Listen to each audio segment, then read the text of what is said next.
వాక్యము నీ యొద్దను నీ నోటను నీ హృదయములోనూ ఉన్నది. అది మేము ప్రకటించు విశ్వాస వాక్యమే. రోమా 10:8. AFC apostolic full gospel church వారి వర్డ్ ఆఫ్ ఫెయిత్ విశ్వాస వాక్యము టీవీ కార్యక్రమము.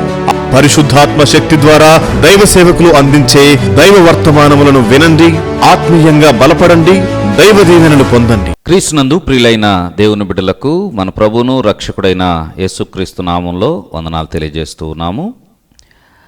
ప్రియ దేవుని బిడ్డలారా, మీ అందరికీ కూడా ఈ క్రిస్మస్ శుభ సందర్భాలలో ముందుగానే మీకు క్రిస్మస్ శుభాకాంక్షలు తెలియజేస్తూ ఉన్నాము. ప్రియ దేవుని బిడ్డలారా, క్రిస్మస్ అనేది ఒక ఆచారపూర్వకంగా లేక ఒక రివాజుగా జరిగించుకోకుండా క్రిస్మస్ని అర్థపూరితంగా చేసుకోవటానికి దేవుడు మీ అందరికీ కూడా సహాయం చేయనుగాక. క్రిస్మస్ను గూర్చి స్పష్టమైనటువంటి అవగాహన మీ హృదయాలకు దేవుడు అనుగ్రహించునుగాక. అట్టి ప్రత్యక్షత, అటువంటి బయలుపాటును దేవుడు మీకు అనుగ్రహించి నడిపించునుగాక. బైబిల్ గ్రంథంలో నుండి ఒక వాక్యంను మనం చదువుకుందాం. యెషయా గ్రంథము 7వ అధ్యాయము 14వ వచనాన్ని మనం చదువుకుందాం. యెషయా గ్రంథము 7వ అధ్యాయము 14వ వచనం. కాబట్టి ప్రభువు తానే ఒక సూచన మీకు చూపును, ఆలకించుడి. కన్యక గర్భవతి అయి కుమారుని కని అతనికి ఇమ్మానుయేలని పేరు పెట్టును. కన్యక గర్భవతి అయి కుమారుని కని అతనికి ఇమ్మానుయేలను పేరు పెట్టును. ప్రియ దేవుని బిడ్డలారా, బైబిల్ గ్రంథం మనకు తెలియపరుస్తున్న సత్యం ఏంటి అనంటే, ప్రభు అయిన యేసుక్రీస్తు ఆయన మన కొరకై ఈ లోకానికి వచ్చిన సందర్భమే క్రిస్మస్.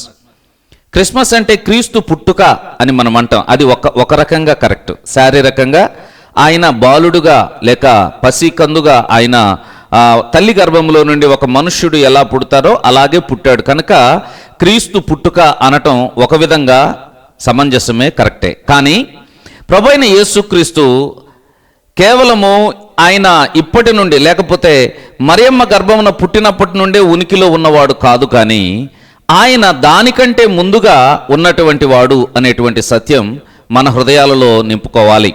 బైబిల్ తెలియపరుస్తున్న విషయం ఏంటంటే, యోహాను సువార్త 1వ అధ్యాయం 1వ వచనం నుండి మనం చదివినట్టయితే, ఆది యందు వాక్యం ఉండెను, వాక్యము దేవుని యొద్ద ఉండెను, వాక్యమే దేవుడై ఉండెను అని చెప్పబడింది. వాక్యము అని ఇక్కడ చెప్పబడిన మాట ప్రభు అయిన యేసుక్రీస్తును గూర్చి వ్రాయబడుతుందని స్పష్టంగా మనము 14వ వచనంలోనికి వెళ్ళేసరికి అర్థమవుతుంది. ఎందుకనగా ఆ వాక్యము శరీరధారి అయి కృపా సత్య సంపూర్ణుడుగా మన మధ్యకు నివసించెను. అనగా ఆ వాక్యము శరీరధారి అయి అంటే ఆది యందు ఉన్న వాక్యము, దేవునితో కూడా ఉన్న వాక్యము, దేవుడై ఉన్నటువంటి వాక్యము. అది ఆ వాక్యము అది అనకూడదు. వాక్యము అనేటువంటిది జీవాన్ని పుట్టించేటువంటిది, సమస్తానికి కూడా ఆధారభూతమైనది. మనం బైబిల్లో చదివితే హెబ్రీయులకు రాసిన పత్రిక 11వ అధ్యాయంలో 3వ వచనంలో చదివినట్లయితే అక్కడ రాయబడుతూ ఉంటుంది, ప్రపంచములు దేవుని మాట చేత నిర్మాణమై ఉన్నవి అనే మాట రాయబడుతూ ఉంటుంది. ప్రపంచములు దేవుని మాట చేత నిర్మాణమై ఉన్నది, దేవుని వాక్కు చేత నిర్మాణమైనాయి. అంటే దేవుని వాక్యము, దేవుని వాక్కు అనేటువంటిది ప్రపంచముల నిర్మాణానికంటే ముందున్నది. ఇంకో మాటలో చెప్పాలంటే వాక్యము సృజనాత్మకమైన శక్తి కలిగినది, అనగా సృష్టించగలిగిన శక్తి వాక్ అయి ఉన్నది. అందుకే ఈ రోజున మనము కూడా ఒక వ్యక్తిని ఇలా రమ్మంటే అతను వచ్చేస్తాడు. ఒకవేళ అతను 50 నుంచి 70 కేజీల బరువు ఉన్నటువంటి వ్యక్తి అయినా సరే నీ మాట అతనిని లేపి తీసుకొని వస్తుంది. ఎందుకనగా నీ మాటలో చేసే శక్తి ఉంది. అందుకే చాలామంది ఈ రోజున ఈ సూత్రాన్ని గ్రహించినటువంటి వాళ్ళు పాజిటివ్ యాటిట్యూడ్తో మనం ఉండాలి, అనుకూలమైన వాటిని మనం మాట్లాడాలి, అంతా మంచి జరుగుతుంది, అంతా బాగుంది, ఆల్ ఈజ్ వెల్ అని మాట్లాడటం మనం చూస్తూ ఉంటాం. ఇది వాళ్ళకి తెలియకుండానే దేవుని యొక్క విధానాన్ని వాళ్ళు పాటిస్తూ ఉన్నారని అర్థం. అంతా మంచిగా ఉంది అని మాట్లాడుకోవటం వలన ఒక పాజిటివ్గా వాళ్ళ యొక్క జీవితంలో మంచి జరగటానికి ఎక్కువ అవకాశం ఉందనేటువంటి అభిప్రాయము ప్రపంచంలో ఉన్నది. అది నిరూపించబడింది కూడా, అది చక్కగా నిరూపించబడింది కూడా. అయితే ప్రియ దేవుని బిడ్డలారా, కేవలము శక్తి లేని మాటల చేత అంతా బాగుంటుంది అని మాట్లాడినంత మాత్రాన ఆ మాటలో శక్తి లేకపోతే కష్టమే. బైబిల్లో రాయబడతా ఉంది, ఆయన తన మహత్తు గల మాట చేత సమస్తమును నిర్వహించుచున్నాడు అనే మాట. మహత్తు గల మాట అంటే మాటల్లో ఉన్న మహత్యం కాదు. కొన్ని మాటలు మాట్లాడితే కొంచెం మనలో ఏదో ఒక మార్పు కలుగుతుంది, ఏదో ఒక ఇంప్రెషన్ కలుగుతుంది, ఒక నమ్మకం కలుగుతుంది. అది మాటల్లో ఉన్న మహత్యం. కానీ దేవుని మాట అలాంటిది కాదు. మహత్యమే మాటగా మారింది అని మనం అర్థం చేసుకోవాలి. దేవుని మహాశక్తి మాటగా మారింది. దేవుని మహాశక్తిని మాట రూపంలో ఉంచారు. అదే వాక్యము అని బైబిల్ చెప్తోంది. వాక్యము అనంటే తక్కువ చూపు చూడొద్దు. ఈ వాక్యము జీవవాక్యం అని చెప్పడానికి దేవుని బిడ్డలు ఎంతో గర్విస్తారు. ఎందుకు ఈ వాక్యము జీవవాక్యం అని మాట్లాడబడుతుంది అనంటే, ఇది జీవాన్ని పుట్టిస్తుంది, లేని దాన్ని పుట్టిస్తుంది. ఎందుకనగా ఇదేదో మాటలో ఉన్న కొద్దిపాటి శక్తి కాదు, శక్తే మాటగా మారింది అని మనం అర్థం చేసుకోవాలి. ఆ శక్తి మాటగా మారటం అనేటువంటి దాని గురించి మనం చూసినప్పుడు ఆ వాక్యము శరీరధారి అనేది కూడా మనం అర్థం చేసుకోవచ్చు. అంటే ఆదియందు దేవుడు ఏది చేయాలన్నా, ఏది జరిగించాలన్నా తన మాటతో జరిగించారు. ఆ మాటే ప్రభు అయిన యేసుక్రీస్తుగా మనకు 2000 సంవత్సరాల క్రితం ఈ భూమి మీదకు వచ్చారని మనము గ్రహించగలుగుతూ ఉన్నాం. అదే 14వ వచనం యోహాను సువార్త చెప్తూ ఉంది, ఆ వాక్యము శరీరధారి అయి కృప సత్యము కలిగిన వాడుగా మన మధ్యలో నివసించారు అని. ప్రియదేవుని బిడ్డలారా, అంటే ఆ వాక్యము అనగా ఆదియందున్న వాక్యం, సృష్టికి ఉపయోగపడిన వాక్యం, దేవుని శక్తి అంతా కలిపి ఎలా ఉపయోగించారో, వెలుగు కలుగును గాక అని ఆయన పలికినప్పుడు వెలుగు కలిగింది. పలకగానే ఎందుకు కలిగింది? ముందెందుకు కలగలేదు? మనం చూసినట్లయితే ఆయన పలికినప్పుడు ఆయన శక్తి అంతా మాట రూపంలో అక్కడ కార్యం చేస్తూ ఉంది. ఆ మాటే ప్రభు అయిన యేసుక్రీస్తుగా ఆయన ఆది నుండి ఉన్నాడని మనము చూడగలుగుతూ ఉన్నాం. సరే, మనం చూసినట్లయితే యేసుక్రీస్తు అనాది కాలమందే, మనకు సృష్టి ప్రారంభానికి ముందే ఆయన ఉన్నాడు. తండ్రి అయిన దేవునితో కూడా ఉన్నాడు. దేవుని యొక్క శక్తి రూపముగా, దేవుని యొక్క అద్భుత వాక్కుగా యేసుక్రీస్తు ఉన్నాడు. ఆ వాక్కు ద్వారా సమస్తము కూడా కలిగాయని మనము చూడగలుగుతున్నాం. సరే, యేసుక్రీస్తు ఉనికి 2000 సంవత్సరాల క్రితంది కాదు, ఆయన ముందున్నవాడు. ఒక దినాన ఇశ్రాయేలు ప్రజలతో లూకాసు వార్త 8వ అధ్యాయంలో మాట్లాడబడుతూ ఉన్నప్పుడు ఆయన ఒక విషయాన్ని మాట్లాడుతూ ఇలా చెప్తూ ఉన్నాడు, నా దినాలు చూడాలని చాలా ముందు అబ్రహాము కూడా ఆశించాడు అని. అబ్రహాం ఎలా ఆశిస్తాడు?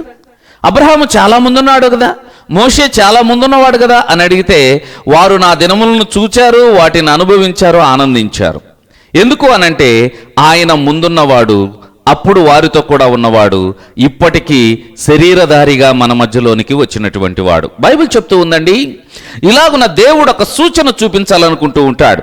ఈ యొక్క అధ్యాయంలోనే అనగా యెషయా గ్రంథము 7వ అధ్యాయంలోనే మనం పై వచనాలను చూస్తే 11వ వచనంలో ఇలా రాయబడుతుంది, నీ దేవుడైన యెహోవా వలన సూచన అడుగుము.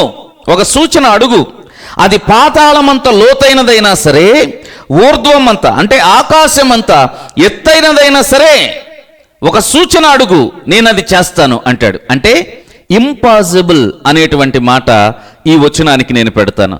పాతాళమంత లోతైనదైనా, ఆకాశమంత ఎత్తైనదైనా అనే మాట మనకేం చూపిస్తుంది అని అంటే, అసాధ్యమైన దానిని అడుగు, నేను నీకు సూచన చూపిస్తాను అని మాట్లాడుతూ ఉన్నాడు. ప్రియ దేవుని బిడ్డలారా, కన్యక గర్భవతి అయి కుమారుని కనటం అనేటువంటిది అసాధారణమైనది, అసాధ్యమైనది, ప్రజలు నమ్మలేనిది. దానిని సూచనగా మనకిచ్చాడని నేను మీకు తెలియపరుస్తూ ఉన్నాను. కన్యక ఎలా గర్భవతి అవుతుంది? పురుషుని యొక్క సహాయం లేకుండా కన్యక ఎలా గర్భవతి అవుతుంది? మనం కానీ చూస్తే దేవునికి సమస్తము సాధ్యమే. ఇదే అసాధ్యమైన దానిని, పాతాళమంత లోతైనదైనా, ఆకాశమంత ఎత్తైనదైనా నన్ను అడుగు, నేను ఆ సూచన నీ కొరకు చేస్తాను అని చెప్పేసి దేవుడు చెప్పినట్లుగా ఇక్కడ రాయబడుతూ ఉంటుంది. ఆయన అసాధ్యమైన దానిని మన నిమిత్తము సాధ్యం చేశాడు. ఎందుకు ఆయన కన్యక గర్భాన్ని రావాల్సి వచ్చిందనేది అది మనం మరొకసారి ధ్యానం చేయవచ్చు. అయితే ప్రియదేవుని బిడ్డలారా, దేవుడు కన్యక గర్భవతి కుమారుని కనునని చెప్పిన సందర్భాన్ని మనం చూసినట్లయితే సుమారుగా క్రీస్తుకు పూర్వము 750 సంవత్సరాలకు మునుపు ఉన్నటువంటి యెషయా భక్తుని ద్వారా మాట్లాడుతూ ఉన్నాడు. క్రీస్తుకు ముందే 750 సంవత్సరాలకు ముందే యేసుక్రీస్తు యొక్క పుట్టుక మాట్లాడబడింది. యేసుక్రీస్తు జీవితంలో నెరవేర్చబడిన అనేక వాగ్దానాలు లేదా ప్రవచనాలు ఉన్నాయి. ప్రవచనాలను మనం చూసినట్లయితే పాత నిబంధనలో ఆయన సిలువ మరణాన్ని గూర్చి 22వ కీర్తనలో చాలా పెద్ద ప్రవచనాలు ఉంటాయి. అలాగే ఆయన పుట్టుకను గూర్చి యెషయా గ్రంథంలో ఈ 7వ అధ్యాయం 9వ అధ్యాయంలో, ఆయన పుట్టిన స్థలమును గూర్చి జకరియా గ్రంథంలో 9వ అధ్యాయం 9వ వచనంలో, ఇలాగున మనం చూసుకుంటూ వెళితే ఎన్నో రకాలైనటువంటి పోలికలు అక్కడ మనకి చాలా ప్రవచన రీతిగా చెప్పబడినవి మనకు కనబడతాయి. అవి యేసుక్రీస్తు జీవితంలో తూచా తప్పకుండా నెరవేర్చబడటాన్ని కూడా మనము చూస్తూ ఉంటాం. ప్రియదేవుని బిడ్డలారా, అంటే ప్రభువైన యేసుక్రీస్తు యాదృచ్ఛికంగా ఈ భూమి మీదకి రాలేదు. ముందుగానే దేవుని యొక్క ప్రణాళికను బట్టి ఈ భూమి మీదకి వచ్చాడు. ఏంటి దేవుని ప్రణాళిక? నేను ఒక్క మాటలో దేవుని ప్రణాళిక చెప్పాల్సి వస్తే, ఇమ్మానుయేలు దేవుని ప్రణాళిక. ఇమ్మానుయేలు దేవుని ప్రణాళిక. ఇమ్మానుయేలు అనే మాటకు అర్థం ఏంటనంటే దేవుడు మనకు తోడనే అర్థము అని రాసింది. ఇమ్మానుయేలు అనగా దేవుడు మనకు తోడని అర్థము అని మనము చూసినట్లయితే మనకు కనబడుతూ ఉంటుంది. ఇమ్మానుయేలు అంటే దేవుడు మనకు తోడు. దేవుడు మనకు తోడు అని అంటే ఎప్పుడైనా మనం తోడు ఎప్పుడు కోరుకుంటామంటే కేవలము మనం భయపడినప్పుడు, మనకు బాధ కలిగించే పరిస్థితులు ఉన్నప్పుడు అప్పుడు మాత్రమే తోడును మనం కోరుకుంటాం. ఈ పదాన్ని అలా అర్థం చేసుకుంటే పొరపాటే. ఇమ్మానుయేలు అనంటే దేవుడు మనకు తోడు అంటే ఎప్పుడో ఒకసారి దేవుడు తోడుగా ఉంటారు. కొన్ని పల్లెటూరులో ఒట్టు పెట్టుకుంటూ ప్రమాణం చేసేటప్పుడు దేవుని తోడు దైవ సాక్షి అని మాట్లాడటం చేస్తూ ఉంటారు. అది వాళ్ళకి తెలియకుండానే ప్రమాణం చేస్తూ ఉంటారు. అది తప్పు. అయితే ఇక్కడ మనం చూసిన దేవుడు మనకు తోడు అనంటే కష్ట సమయాల్లో మాత్రమే మనకు తోడు అనేటువంటి అభిప్రాయము మనకు ఈ మాట వింటున్నప్పుడు వస్తుంది. కానీ దేవుడు మనకు తోడు అనేటువంటి మాట కంటే కూడా దేవుడు మనకు తోడుగా ఎల్లప్పుడూ ఉండటానికి వచ్చిన దాన్ని క్రిస్మస్ అంటారు. దేవుడు మనకు తోడుగా ఎల్లప్పుడూ ఉండటానికి వచ్చిన దానిని క్రిస్మస్ అంటారు. ఇదే నిజమైన క్రిస్మస్. ప్రియదేవుని బిడ్డలారా, ప్రభువైన యేసుక్రీస్తు ఈ భూమి మీద పుట్టి భూమి మీద జీవించి బ్రతికి మరణించాల్సినంత అగస్త్యత ఏమొచ్చింది అని అంటే ఆయన మనకు దూరంగా ఉన్నాడు. దేవుడు మనకు దూరంగా ఉన్నాడు. మనకు దగ్గరగా రావటం కోసమే యేసుక్రీస్తు అనే ప్రణాళిక మనకు వేయబడింది. ఇప్పుడు నేను మీకు అర్థమయ్యేటట్లుగా చెప్తాను.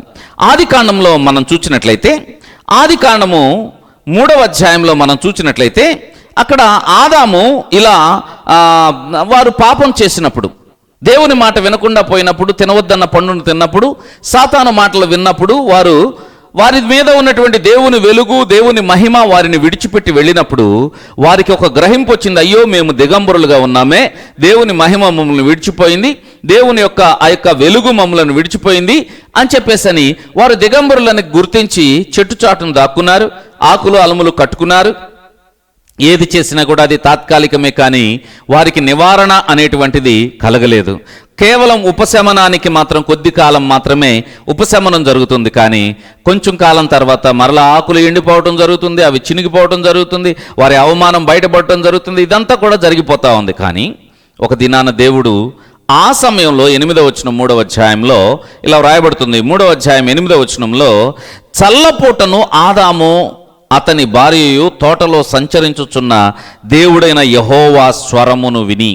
చల్లపూట దేవుడు ఆదాము అవ్వల కోసం వారి మధ్య సంచరిస్తున్నాడు అని రాయబడుతూ ఉంది. ప్రియ దేవుని బిడ్డలారా, బైబిల్ తెలియపరుస్తున్న సత్యం ఏంటనంటే ఆదాము అవ్వలు వారు పాపం చేసిన సందర్భము వరకు కూడా, అంతకు ముందున్న ప్రతి సందర్భాలలో కూడా దేవుడు ప్రతి చల్లపూట వారి మధ్య సంచరిస్తూ వారితో ఐక్యత కలిగి ఉన్నాడు, వారితో సహవాసం కలిగి ఉన్నాడు. వారికి దేవునికి మధ్య దూరం లేదు. వారు దేవునితో స్వతంత్రంగా ఉండటం చేస్తూ ఉన్నారు. చాలా దగ్గరతనం కలిగి ఉన్నారు. దీన్నే తోడై ఉండటం లేక కలిసి ఉండటం అనేటువంటి భావం మనకు కనబడుతూ ఉంది. కానీ ఎప్పుడు వారు వేరైపోయారు, ఎప్పుడు వారు దూరమైపోయారు? మనం చూస్తే ఆదాము అవ్వలు దేవుని మాట వినకుండా ఎప్పుడు పాపం చేశారో అది వారిని దేవుని నుండి దూరం చేసింది. ఈరోజు పాపము దేవుని నుండి మనుష్యుని దూరం చేస్తూ ఉంది. అందుకని పాపి అయిన మనుష్యుడు దేవుని యొద్దకు వెళ్ళటానికి తనంతట తానుగా సిగ్గుపడుతూ ఉంటాడు. పాపి అయిన మనుషుడు దేవుని యొద్దకు వెళ్ళాలంటే తనంతట తానుగా వెళ్ళలేను అని డిసైడ్ అయిపోతూ ఉంటాడు. కారణం ఏంటి అని అంటే పాపము దేవుని మనుషుని వేరు చేసింది. దేవుడైతే ఎప్పుడు కూడా మనుషునితో సహవాసం చేయాలని కోరుకుంటున్నాడు. అందుకే ఆదాముకు ఒక పేరు పెట్టుకున్నాడు, ఏంటనంటే దేవుని కుమారుడు. దేవుని కుమారుడు అని పేరు పెట్టుకున్నాడు. అంటే సొంత కుమారునిలాగా పేరు పెట్టుకున్నాడు, సొంత కుమారునిలాగా చూస్తూ ఉన్నాడు. అటువంటి దగ్గరతనం కలిగి ఉండాలని కోరుకున్నాడు. కానీ పాపము లేక అవిధేయత, దేవుని మాట వినకపోవటం అనేటువంటిది ఆయనను దేవుని యొద్ద నుండి దూరం చేసినట్లుగా మనం చూడగలుగుతున్నాం. ఈ దూరాన్ని మరలా మాన్పేయాలి. ఇది దేవుని యొక్క సంకల్పం. ఒక దినాన ఐగుప్తు దేశంలో ఇశ్రాయేలు ప్రజలు బాధపడుతూ ఉంటే వారి కొరకు ఆయన దిగి వస్తూ ఉన్నాడు. అంతకంటే ముందుగా అబ్రహాము దినాల్లో మనం చూసినట్లయితే అబ్రహామును దేవుడు పిలిచి ఏమంటే నేను నీతో కూడా ఉంటాను అని మాట్లాడుతున్నాడు. 12వ అధ్యాయంలో నేను నిన్ను విడువను అని మాట్లాడుతున్నాడు. మనం చదవచ్చు ఆదికాండము 12వ అధ్యాయంలో మనం చూసినట్లయితే ఆదికాండము 12వ అధ్యాయము మనకు రాయబడుతూ ఉంది. మొదటి వచనం నుండి చూసినట్లయితే నిన్ను గొప్ప జనముగా చేసి నిన్ను ఆశీర్వదించి నీ నామమును గొప్ప చేయుదును, నీవు ఆశీర్వాదముగా ఉందువు, నిన్ను ఆశీర్వదించిన వారిని ఆశీర్వదించదును, నిన్ను దూషించిన వారిని శపించదను, భూమి యొక్క సమస్త వంశములు నీ వలన నీయందు ఆశీర్వదింపబడినని అబ్రహాముతో చెప్పగా. ఇక్కడ మనం చూస్తూ ఉన్నాము,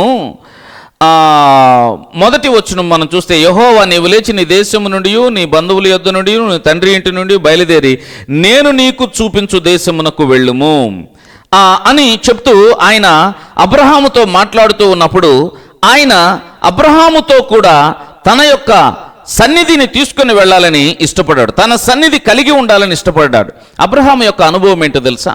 ఆయన ఎక్కడికి వెళ్ళినా అక్కడ ఒక బలిపీఠాన్ని కడతాడు. 7వ వచనంలో మనం చూస్తే అక్కడ యెహోవాకు ఒక బలిపీఠమును కట్టెను అనే మాట 7వ వచనంలో మనం చూస్తున్నాం. అక్కడ నుండి ఆయన బేతేలుకు వెళ్ళి అక్కడ ఒక బలిపీఠమును, బెయేర్షెబాకు వెళ్ళి అక్కడ ఒక బలిపీఠమును కట్టెను. ఇలాగున ఆయన బలిపీఠమును కట్టెను అనే పదాలు మనం చాలా సందర్భాల్లో చూస్తూ ఉంటాం. ఎందుకు బలిపీఠమును కట్టాడు అని అంటే అబ్రహాముకు ఒక విషయం తెలుసు. ఏంటనంటే దేవునితో నేను సహవాసం కలిగి ఉండాలనంటే, దేవుడు నన్ను చూడాలనంటే, దేవుడు నాతో మాట్లాడాలి అనంటే మా ఇద్దరి మధ్య నా పాపం అనేది ఒకటి అడ్డుగా ఉంటుంది. ఈ అడ్డుగా ఉన్న పాపం పోతే గాని నేను దేవునితో సంబంధం కలిగి ఉండలేను అని అతనికి తెలుసు. అందుకని తన పాపమునకు ప్రాయశ్చిత్తముగా ఆయన బలిపీఠము కట్టి దాని మీద దహన బలిని అర్పించటం అనేటువంటిది ఒక అలవాటుగా ఆయన చేసుకున్నాడు. ఎప్పుడైతే దేవా నాకు బదులుగా ఒక గొర్రెపిల్ల అని చెప్పేసి ఆయన బలిగా అర్పిస్తూ ఉన్నాడో దాని ద్వారా ఏం జరుగుతుంది అని అంటే దేవుడు ఆయనకు సమీపంగా రావటాన్ని మనం చూస్తూ ఉన్నాం. అంటే పాప పరిహారమునకు రక్తము చిందించబడితే ఆ రక్తము చిందించబడిన ఆ గొర్రెపిల్ల యొక్క రక్తము చిందించబడినందువలన దేవుడు వారికి కొద్దిగా సమీపంగా రావటం, కానీ అది తాత్కాలికమే, శాశ్వతంగా దగ్గరికి రాలేకపోతూ ఉన్నాడు. ఇంకా మనం కానీ గమనించి చూసినట్లయితే నిర్గమకాండంలో 3వ అధ్యాయంలో ఆయన నేను వారిని విడిపించుటకు దిగి వచ్చాను అని తెలియపరుస్తూ ఉన్నాడు. వారిని విడిపించుటకు దిగి వచ్చాను అని మాట్లాడుతున్నప్పుడు సీనాయి పర్వతము సమీప భాగంలో ఆ ప్రభు అయిన యెహోవా ఆయనకు ఒక పొద రూపంలో కాలుచున్న లేక మండుచున్న పొద రూపంలో ఆయన ప్రత్యక్షమైనప్పుడు ఆ వింతను చూడటానికి మోషే వెళుచుండగా మోషేతో ప్రభు మాట్లాడుతున్నాడు, నీవు నిలిచి ఉన్న స్థలము పరిశుద్ధమైనది, నీ చెప్పులు విప్పు. ఎందుకు నిలిచి ఉన్న స్థలం పరిశుద్ధమైనది? ఎందుకనగా దేవుడు పరిశుద్ధుడు అనే మాట ఇక్కడ నుండి మనకు అర్థమవుతా ఉంది. ఆదాము అవ్వల్ని ఎందుకని ఏదైనా తోటలో ఉంచలేదు? దేవుడు పరిశుద్ధుడు, దేవుడు పరిశుద్ధుడు. ఆ తర్వాత ఎందుకని ఈ అబ్రహాము బలి అర్పిస్తున్నాడు?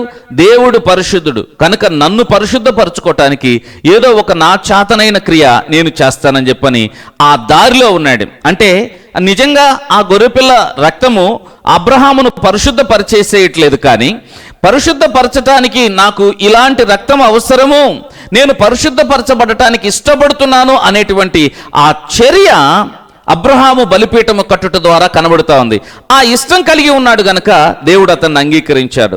ఒక దినాన ప్రభు అయిన యేసుక్రీస్తు రాబోతూ ఉన్నాడు. ఆయన వలన సర్వలోకమునకు పరిశుద్ధత వచ్చే ఒక బలియాగము జరగబోతా ఉంది. అదే సిలువ. ఆ సిలువలో ఆయన మరణించబోతూ ఉన్నాడు. ఆ బలియాగమునకు గుర్తుగా ఉన్నటువంటి దీనిని అబ్రహాము చేస్తూ ఉన్నప్పుడు దేవుడు సంతోషిస్తున్నాడు. ఎందుకు సంతోషం అనంటే, అబ్రహాము యేసుక్రీస్తు సిలువను ఘనపరుస్తూ ఉన్నాడు. యేసుక్రీస్తు సిలువ కావాలని కోరుకుంటూ ఉన్నాడు. యేసుక్రీస్తు సిలువ ద్వారా నేను పరిశుద్ధుడిని అవుతానన్న ఒక నిరీక్షణతో ఎదురు చూస్తూ ఉన్నాడు. ఇదే పాత నిబంధన భక్తులందరూ కూడా కలిగి ఉన్నటువంటి శుభ నిరీక్షణ. అయితే ఇక్కడ ఎందుకని మోషేని రావద్దన్నాడు?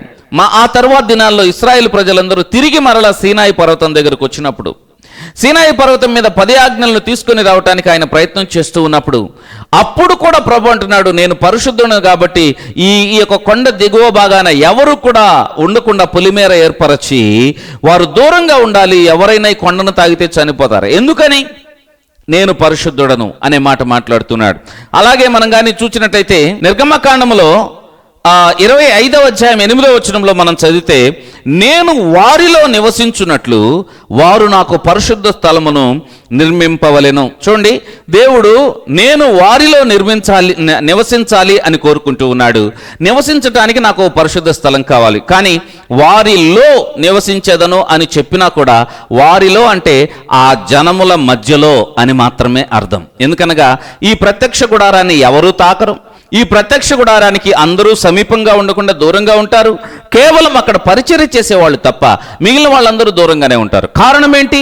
ఈ పరిశుద్ధపరచబడే స్థలము, అతి పరిశుద్ధమైనటువంటి స్థలము అని ఆవరణము, పరిశుద్ధ స్థలము, మహాపరిశుద్ధ స్థలం అని చెప్పేసి వేరువేరుగా ఏర్పరచబడి మహాపరిశుద్ధ స్థలములలో కెరూబుల మధ్య నివసించువాడని ఆయనకు పేరు ఇవ్వబడింది. కారణం ఏంటి? ఇంత సపరేట్ చేసుకోవటానికి కారణం ఏంటి?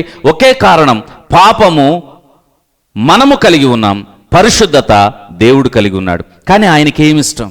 ఆయనకి ఏది ఇష్టం అంటే ఆయన మనతో కలిసి ఉండటం ఇష్టం. దానికోసం ఎన్ని ప్రయత్నాలు చూడండి.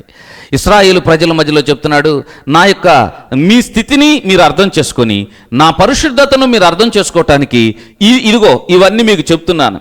ఇశ్రాయేలు ప్రజలకు వారి యొక్క స్థితిని గుర్తింపచేసి యేసుక్రీస్తు ఈ లోకానికి రావటం యొక్క ప్రాముఖ్యతను తెలియపరిచారు. అందుకే ప్రియా దేవుని బిడ్డలారా, యేసుక్రీస్తు మన కొరకు ఈ లోకమునకు వచ్చి ఆయన మన మధ్య జీవించటాన్ని క్రిస్మస్ అని అంటారు. ఇంకొంచెం వివరంగా మనం కానీ చూడాలి అనుకుంటే, మన మధ్య నివసించటం అనేటువంటిది ఇశ్రాయేలు ప్రజల యొక్క ఒక గుడారములో నివసించటమే కనబడుతుంది, కానీ వారితో కూడా నివసించటం అనేది మనకు కనబడదు. వారు ఎప్పుడు ఏ పరిస్థితి వచ్చినా వారు మోషే యొద్దకు వస్తారు. మోషే మాత్రమే వెళ్ళి దేవుని ప్రత్యక్ష గుడారంలో మాట్లాడటాన్ని మనం చూస్తాం. అయితే ప్రియ దేవుని బిడ్డలారా, నేను మీకు తెలియపరుస్తూ ఉన్నాను, ఇది కాదు దేవుడు ఉద్దేశించింది. దేవుని చిత్తం ఏంటి అని అంటే, ఆయన మనతో డైరెక్ట్ యాక్సెస్ కలిగి ఉండాలి. ఆయన మనతో నేరుగా సంబంధం కలిగి ఉండాలని దేవుడు కోరుకుంటూ ఉన్నాడు. అందుకనే ఆయన మన కొరక ఈ లోకానికి దిగి రావటం అనేది జరిగింది. ప్రియా దేవుని బిడ్డలారా, గొర్రెపిల్లల రక్తము చేత మనము పరిశుద్ధపరచబడలేము. మన యొక్క జీవితము దేవునికి యోగ్యంగా మార్చబడదు. కానీ యేసుక్రీస్తే దిగి రావటం అనేటువంటిది ఇక్కడ మనము చూస్తూ ఉన్నాం. మనము యెహోషువ గ్రంథము 1వ అధ్యాయంలో కానీ చూస్తే ఒక మాట రాయబడుతుంది, నేను నిన్ను విడువను ఎడబాయను, ఎన్నడూ ఎడబాయను అని చెప్పేసని, నేను విడువను ఎడబాయను అనేటువంటి మాట యెహోషువ గ్రంథంలో కనబడుతూ ఉంటుంది.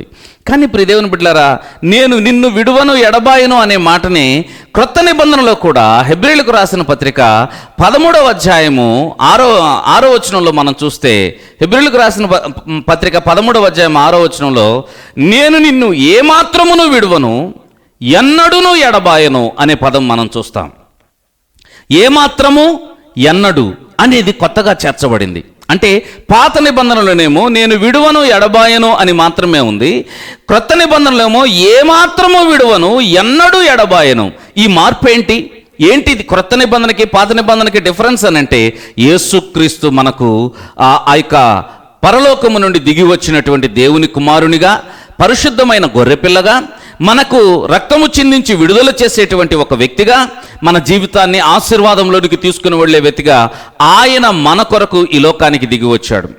అందుకే ఆయన దేవుడే మన మధ్య నివసించటం అనేటువంటి దానికి గుర్తుగా ఇమ్మానుయేలు అనే పేరు ఇవ్వబడుతూ ఉంది. ఇమ్మానుయేలు అని అంటే దేవుడే స్వయంగా మనుషుల మధ్యలో జీవించటానికి వచ్చాడు.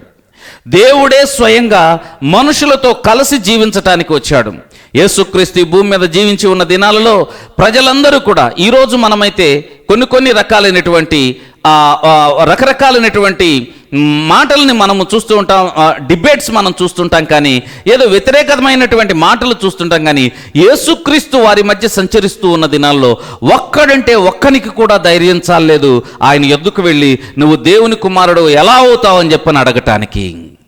నీవు దేవుని యొద్ద నుండి వచ్చిన వాడు ఎలా అవుతావని అడగటానికి ఒక్కరికి కూడా ధైర్యం చాలలేదు. ఎందుకనగా ఆయన చేసిన క్రియలు అలా ఉన్నాయి, ఆయన నడవడిక అలాగుంది, ఆయన ప్రవర్తన, ఆయన మాట, ఆ మాటలో ఉన్నటువంటి శక్తి అంత గంభీరంగా ఉంది.